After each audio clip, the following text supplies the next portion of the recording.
ರಹಿತ ಬಾದಾಮಿಯನ್ನು ತಿನ್ನುವುದರಿಂದ ಏನಾಗುತ್ತದೆ? ಆಪ್ಷನ್ಸ್ ಎ ಆರೋಗ್ಯಕರ ಹೃದಯ, ಬಿ ಜೀರ್ಣಕ್ಕೆ ಸುಲಭ, ಸಿ ಫೈಬರ್ ನಷ್ಟ, ಡಿ ಮೇಲಿನ ಎಲ್ಲವೂ.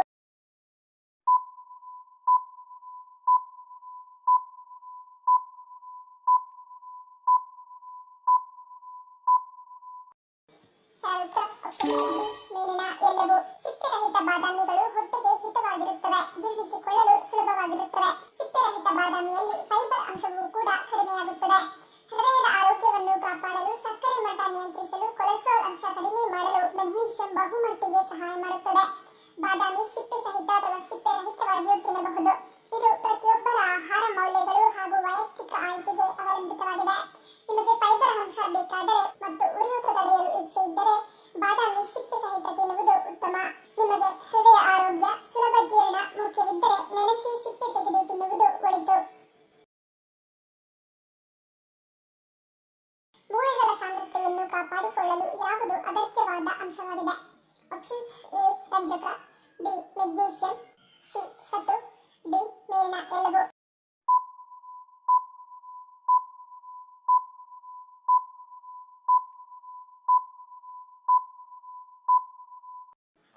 ಆಪ್ಷನ್ ಡಿ ಮೇಲಿನ ಎಲ್ಲವೂ.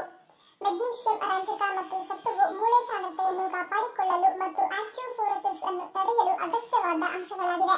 ಕುಂಬಳಕಾಯಿ ಬೀಜಗಳಲ್ಲಿ ಈ ಮೂರು ಅಂಶಗಳು ಉತ್ತಮ ಪ್ರಮಾಣದಲ್ಲಿ ಕಂಡುಬರುತ್ತವೆ. ಇದರ ನಿಯಮಿತ ಸೇವನೆಯಿಂದ ಮೂಳೆಗಳು ಬಲಗೊಳ್ಳುತ್ತವೆ. ಭಾರತದ ಅತಿ ದೊಡ್ಡ ವಿಮಾನ ನಿರ್ಮಾಣ ಕಾರ್ಖಾನೆ ಯಾವ ರಾಜ್ಯದಲ್ಲಿದೆ? Options A Maharashtra, B Delhi, C Karnataka, D Andhra Pradesh.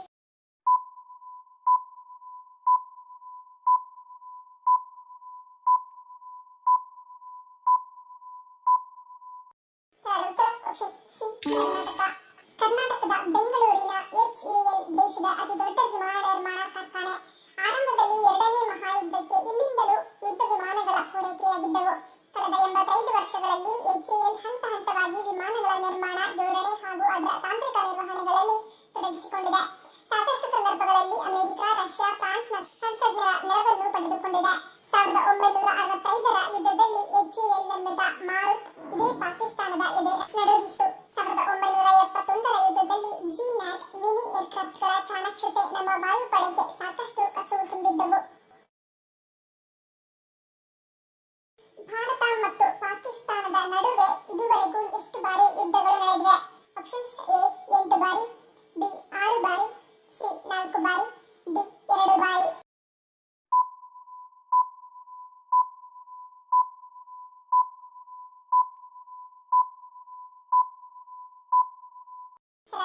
Option C 4 ಬಾರಿ.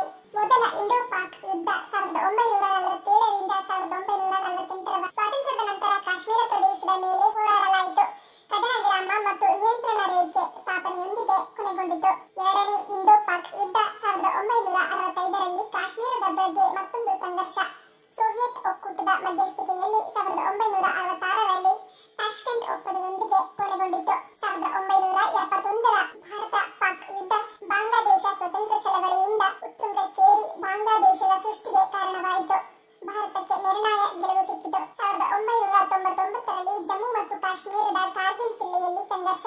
ಪಾಕಿಸ್ತಾನಿ ಪಡೆಗಳು ಆಕ್ರಮಿಸಿಕೊಂಡಿದ್ದ ಪ್ರದೇಶಗಳ ಮೇಲೆ ಭಾರತ ಮತ್ತೆ ಹಿಡಿತ ಸಾಧಿಸಿತು. ಹೆಚ್ಚಾಗಿ ಕೋಳಿ ಮಾಂಸವನ್ನು ತಿನ್ನುವವರಿಗೆ ಯಾವ ಕಾಯಿಲೆ ಬರುತ್ತದೆ? ಆಪ್ಷನ್ಸ್ ಎ ಸ್ಥೂಲಕಾಯ, B piles, C cancer, D ಹೃದ್ರೋಗ.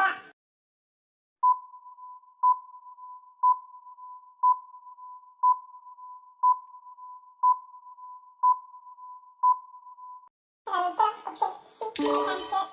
ಬಿಳಿ ಮಾಂಸವನ್ನು ಹೆಚ್ಚಾಗಿ ತಿನ್ನುವ ಜನರಿಗೆ ಕೋಲನ್ ಕ್ಯಾನ್ಸರ್ ಬರುತ್ತದೆ ಎಂದು ಹೇಳಲಾಗುತ್ತದೆ. ಹೆಚ್ಚಾಗಿ ಕೋಳಿ ಮಾಂಸ ತಿನ್ನುವವರಲ್ಲಿ ಮೇದೋಜ್ಜನಕ ಗ್ರಂಥಿಯ ಸಮಸ್ಯೆಗಳು, ಯಕೃತ್ತಿನ ಕಾಯಿಲೆ, ಹೊಟ್ಟೆ ನೋವು ಮತ್ತು ಗುದನಾಳದ ಕ್ಯಾನ್ಸರ್ ಕಂಡುಬರುತ್ತದೆ. ಮಿತಿ ಮೀರಿ ಮಾಂಸ ಸೇವಿಸುವವರಲ್ಲಿ ಸುಮಾರು 27% ಜನರು ಯಾವುದಾದರೂ ಒಂದು ರೀತಿಯ ಕಾಯಿಲೆಯಿಂದ ಬಳಲುತ್ತಾರೆ. ಇವರಲ್ಲಿ ಹೆಚ್ಚಿನವರು ಪುರುಷರು ಎಂದು ಹೇಳಲಾಗುತ್ತದೆ. ಒಟ್ಟಾರೆಯಾಗಿ ಕೋಳಿ ಮಾಂಸವನ್ನು ಮಿತವಾಗಿ ತಿನ್ನುವುದು ಆರೋಗ್ಯಕ್ಕೆ ಒಳ್ಳೆಯದು. ಶುಗರ್ ಇರುವವರು ಮಾವಿನ ಹಣ್ಣನ್ನು ತಿನ್ನುವುದರಿಂದ ಏನಾಗುತ್ತದೆ?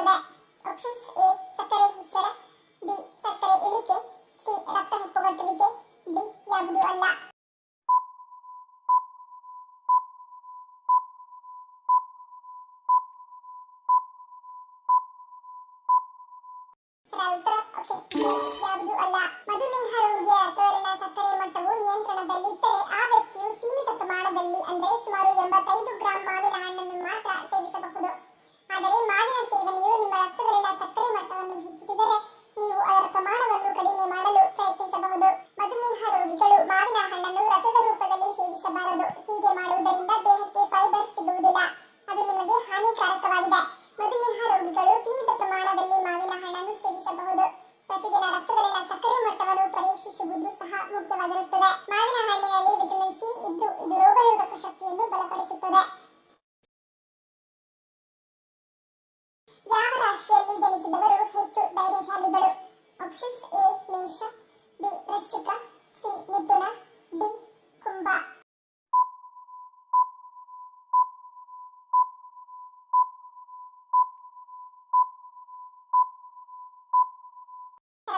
ಆಪ್ಷನ್ ಎ ಮತ್ತು ಬಿ. ಮೇಷ ರಾಶಿಯಲ್ಲಿ ಜನಿಸಿದ ಜನರು ಸ್ವಾಭಾವಿಕವಾಗಿ ಧೈರ್ಯಶಾಲಿಗಳಾಗಿರುತ್ತಾರೆ.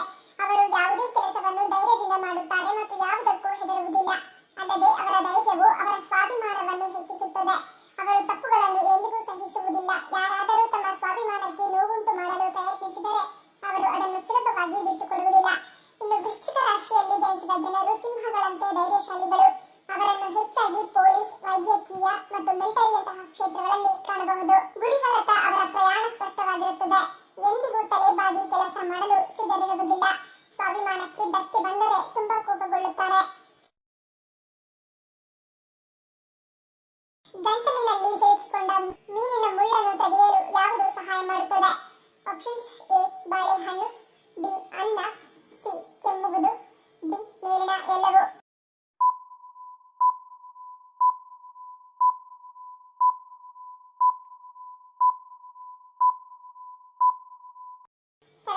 ಆಪ್ಷನ್ ಡಿ ನೀರಿನ ಎಲ್ಲವೂ. ಗಂಟಲಿನಲ್ಲಿ ಮೀನಿನ ಮುಳ್ಳು ಸಿಲುಕಿಕೊಂಡರೆ ಒಂದು ಬಾಳೆಹಣ್ಣನ್ನು ತಿನ್ನಬೇಕು. ಗಂಟಲಿನಿಂದ ಮುಳ್ಳು ಬಾಳೆಹಣ್ಣಿನ ಜೊತೆಗೆ ಹೊಟ್ಟೆಯೊಳಗೆ ಹೋಗುತ್ತದೆ. ನಿಧಾನವಾಗಿ ಹೊಟ್ಟೆಯಲ್ಲಿ ಆಮ್ಲವು ಮುಳ್ಳುಗಳನ್ನು ಕರಗಿಸಲು ಸಹಾಯ ಮಾಡುತ್ತದೆ. ಅನ್ನದ ಸಣ್ಣ ಉಂಡೆಗಳನ್ನು ಮಾಡಿ ನುಂಗುವುದು ಉತ್ತಮ. ಬಾಳೆಹಣ್ಣಿನಂತೆ ಅನ್ನವೂ ಸಹ ಮುಳ್ಳನ್ನು ಭೇದಿಸುವ ಸಾಮರ್ಥ್ಯವನ್ನು ಹೊಂದಿದೆ. ಹಾಗಾಗಿ ಅನ್ನವನ್ನು ಅಗಿಯುವ ಬದಲಾಗಿ ಉಂಡೆ ಮಾಡಿ ನುಂಗಬೇಕು. ಹೆಚ್ಚಿನ ಮೀನಿನ ಮೂಳೆಗಳು ನಿಮ್ಮ ಗಂಟಲಿನ ಹಿಂಭಾಗದಲ್ಲಿ ನಿಮ್ಮ ಟಾನ್ಸಿಲ್ಗಳ ಸುತ್ತಲೂ ಸಿಲುಕಿಕೊಳ್ಳುತ್ತವೆ. ಹಾಗಾಗಿ ಜೋರಾಗಿ ಕೆಮ್ಮಲು ಪ್ರಯತ್ನಿಸುವುದರಿಂದ ಬಲವಾದ ಕೆಮ್ಮಿನಿಂದ ಮುಳ್ಳನ್ನು ಹೊರಗೆ ತರಬಹುದು. 4 ವಾರಗಳ ಕಾಲ ಚಹಾ ಕಾಫಿ ಕುಡಿಯುವುದನ್ನು ಬಿಡುವುದರಿಂದ ಏನಾಗುತ್ತದೆ? ಆಪ್ಷನ್ಸ್ ಎ ಉತ್ತಮ ನಿದ್ದೆ, ಬಿ ಹೆಚ್ಚು ಸಕ್ರಿಯ, ಸಿ ಒತ್ತಡ ಹೆಚ್ಚಳ, ಡಿ ರಕ್ತಕಣ ಹೆಚ್ಚಳ.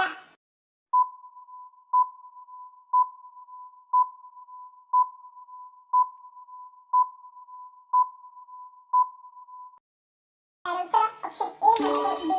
1 ತಿಂಗಳು ಚಹಾ ಕುಡಿಯದಿದ್ದರೆ ನಿಮ್ಮ ನಿದ್ರೆಯ ಗುಣಮಟ್ಟ ಸುಧಾರಿಸುತ್ತದೆ.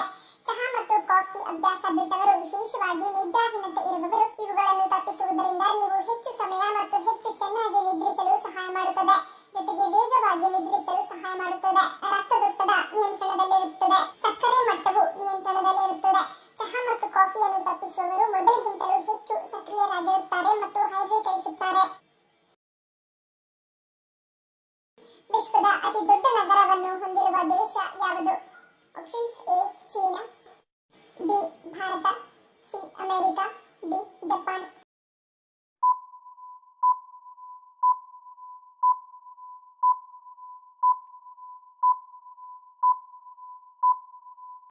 Option D Japan. ವಿಶ್ವದ ಅತಿ ದೊಡ್ಡ ನಗರ ಜಪಾನ್ನ ಟೋಕಿಯೋ.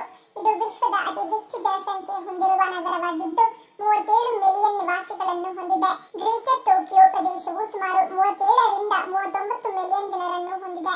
ಇದು ಜಾಗತಿಕವಾಗಿ ಹೆಚ್ಚು ಜನಸಂಖ್ಯೆ ಹೊಂದಿರುವ ನಗರ ಸಮೂಹವಾಗಿದೆ. ಟೋಕಿಯೋದಲ್ಲಿ ಇಷ್ಟು ದೊಡ್ಡ ಜನಸಂಖ್ಯೆ ಇದ್ದರೂ ಅದು ತನ್ನ ಸ್ವಚ್ಛತೆಗೆ ರಾಜಿ ಮಾಡಿಕೊಳ್ಳುವುದಿಲ್ಲ. ಈ ಬೃಹತ್ ಜನಸಂಖ್ಯೆಯ ಹೊರತಾಗಿಯೂ ಟೋಕಿಯೋ ತನ್ನ ನಂಬಲಾಗದ ಸಂಘಟನೆ, ಸ್ವಚ್ಛತೆ ಮತ್ತು ದಕ್ಷತೆಗೆ ಹೆಸರುವಾಸಿಯಾಗಿದೆ. ನಗರವು ಜಪಾನ್ನ ರಾಜಕೀಯ, ಸಾಂಸ್ಕೃತಿಕ ಮತ್ತು ಆರ್ಥಿಕ ಕೇಂದ್ರವಾಗಿ ಕಾರ್ಯನಿರ್ವಹಿಸುತ್ತದೆ. ರಾಷ್ಟ್ರದ ಜಿಡಿಪಿಯ ಗಮನಾರ್ಹ ಭಾಗವನ್ನು ಕೊಡುಗೆ ನೀಡುತ್ತದೆ ಮತ್ತು ಪ್ರಮುಖ ಜಾಗತಿಕ ನಿಗಮಗಳು ಮತ್ತು ಹಣಕಾಸು ಸಂಸ್ಥೆಗಳಿಗೆ ವಸತಿ ನೀಡುತ್ತದೆ. ಧನ್ಯವಾದಗಳು. ನಿಮ್ಮ ಪ್ರೀತಿಯ ಲೈಕ್ ಕೊಟ್ಟು ಪ್ರೋತ್ಸಾಹಿಸಿ. ಇನ್ನು ಹೆಚ್ಚಿನ ಮಾಹಿತಿಗೆ ನಮ್ಮ ಚಾನೆಲ್ ಸಬ್ಸ್ಕ್ರೈಬ್ ಮಾಡಿ, ಪಕ್ಕದಲ್ಲಿರುವ ಬೆಲ್ ಬಟನ್ ಕ್ಲಿಕ್ ಮಾಡಿ. ಇನ್ನೊಂದು ಇಂಟ್ರೆಸ್ಟಿಂಗ್ ಪ್ರಶ್ನೆಗಳೊಂದಿಗೆ ಸಿಗ್ತೀನಿ. Love you all. Take care.